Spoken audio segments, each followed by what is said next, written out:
Hello students, कैसे हैं आप सब। आई होप अच्छे होंगे, पढ़ाई एकदम अच्छी चल रही होगी। तो आज की क्लास में हम कवर करेंगे यूरेट्रोफिल।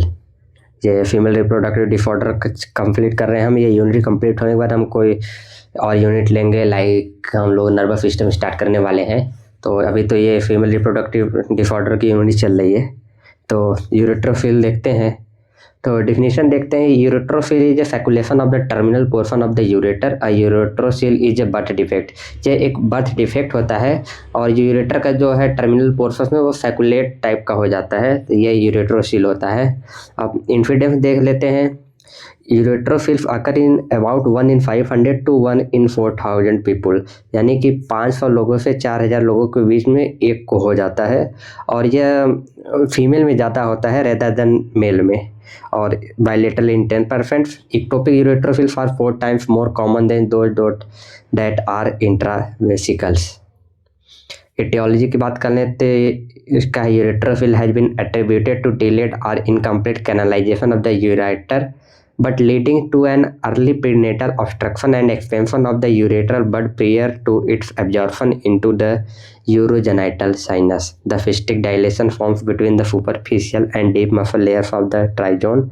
Large uretrophils may displace the other orifice or even obstruct the bladder outlet. Classification इसका देखें तो ये इसका जो क्लासिफिकेशन है वह 2 टाइप्स का होता है, एक्टोपिक और इंट्रावेसिकल।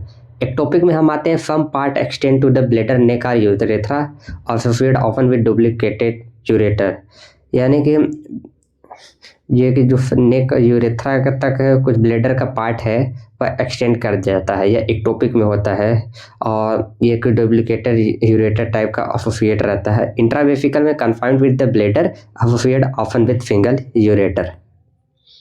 अब इसके कुछ सिम्टम्स देख लेते हैं। सबसे पहला सिम्टम है यूटीआई, उसके बाद है लंप और मास जो कि एब्डोमेन एरिया में हो जाता है।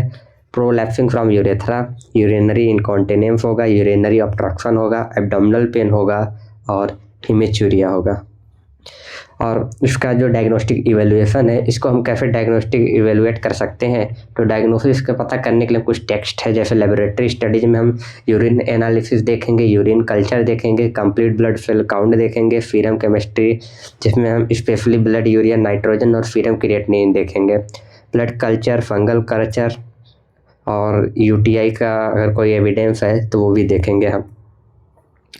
इमेजिंग स्ट्रेटजी में हम large ureterocele are usually diagnose earlier than smaller one, यानी कि जो लार्ज यूरेट्रोफिल होता है वह जल्दी डायग्नोज हो जाता है रेदर देन कोई स्मॉलर थोड़ा सा वो होता प्रोलैप्स टाइप का सैकुलेट्स।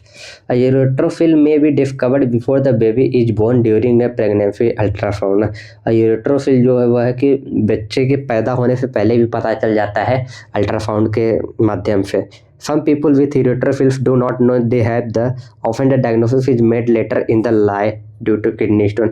कुछ लोगों को ये भी नहीं पता रहता कि उन्हें यूरेट्रोफिल्स है, हालांकि बाद में यह किडनी स्टोन वगैरह से फिर बाद में डायग्नोस होता है। अब ये देखते हैं कि कुछ इमेज परफॉर्म हो जाती है जिसके यूरेट्रोफिल्स को हम डायग्नोसिस कर सकते हैं। तो सबसे पहला है ultrasonography. The cyst within a cyst in a pathognomonic radiologic sign of ureterocele. यह अल्ट्रासोनोग्राफी का है, यह फिस्टोयूरेथ्रोग्राफ का है, ये इंट्रावेनस यूरोग्राफी से हम पता कर सकते हैं।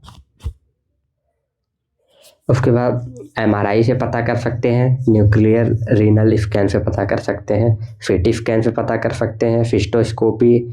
और ट्रीटमेंट में इसका मेडिकल ट्रीटमेंट सबसे पहले देखेंगे तो सबसे पहले मेडिकल ट्रीटमेंट हम एंटीबायोटिक्स ही देंगे इस इनिशियल स्टेज पर। और बाद में सर्जिकल ट्रीटमेंट में हमारा सबसे पहले obstruction, specially bladder neck hydronephrosis, loss of function और यूटीआई, इन केस में हम सर्जरी परफॉर्म करेंगे।